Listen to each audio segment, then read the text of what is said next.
Alright, so today I'm going to show you how to make a budget CVT cooler using something from the junkyard and something not from the junkyard.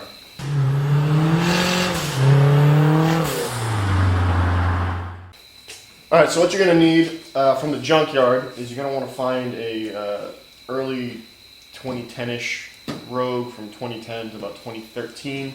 And you're going to look for this. This is the beehive assembly off the transmission.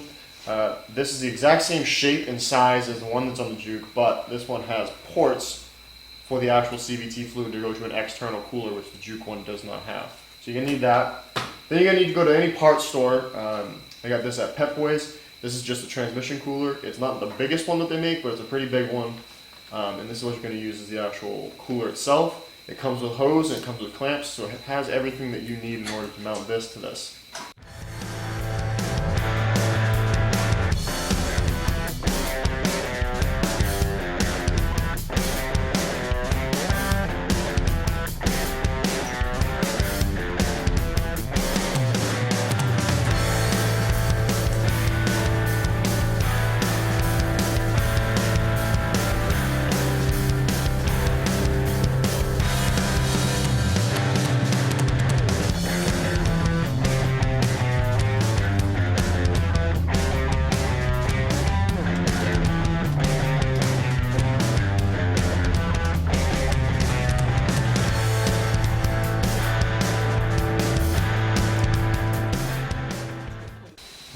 Once you have the bumper off, you want to go ahead and get to the cooler itself. In order to do that, you're going to have to take the battery out, you're going to have to take the ECU and the ECU bracket out and move the relay box out of the way. So I'm going to go ahead and do that.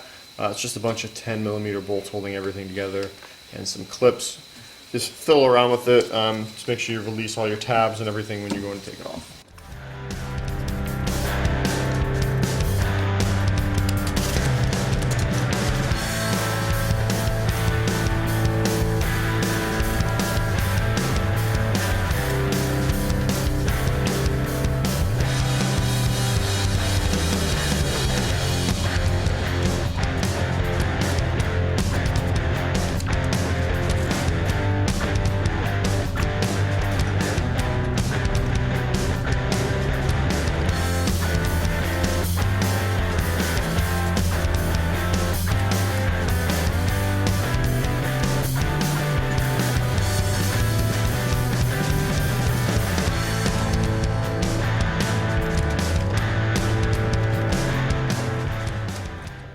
Alright, so with everything out, it should look like this. That is the beehive cooler right there.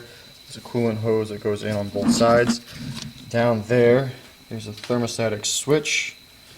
So what you're going to need to do is take this line off and the lower one and somehow switch this hose down onto that one without losing too much coolant, because it is going to make quite a mess.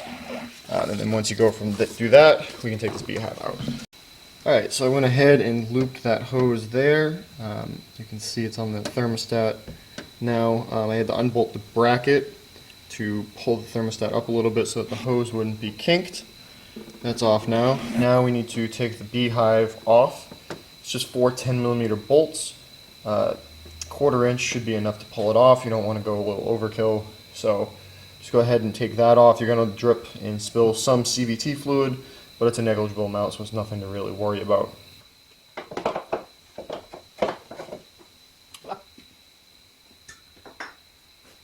Alright, now we're going to get ready to put the new cooler in. Now before you do that, you're going to need an O-ring. If you cannot find a dealership that can get you the O-ring, check to see if your O-ring's in okay shape.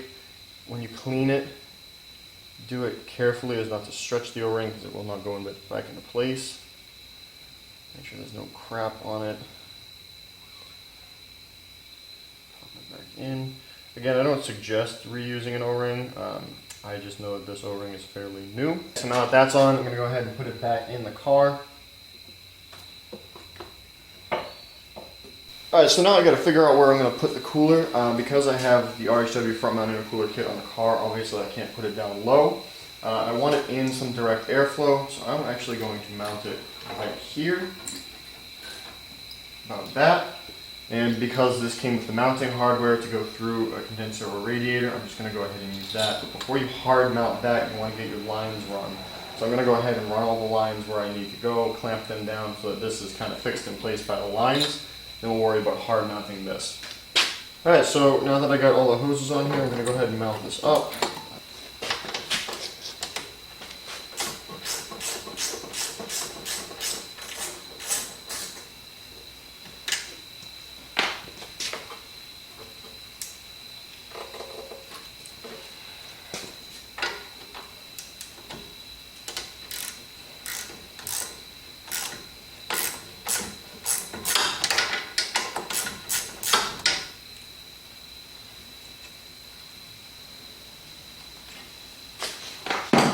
Avery, go to sleep.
And if you look right there, you'll see the cooler's in.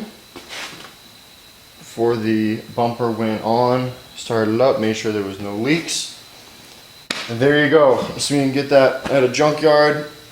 You're looking at the most $50 for a whole CVT cooler setup installed and ready to go.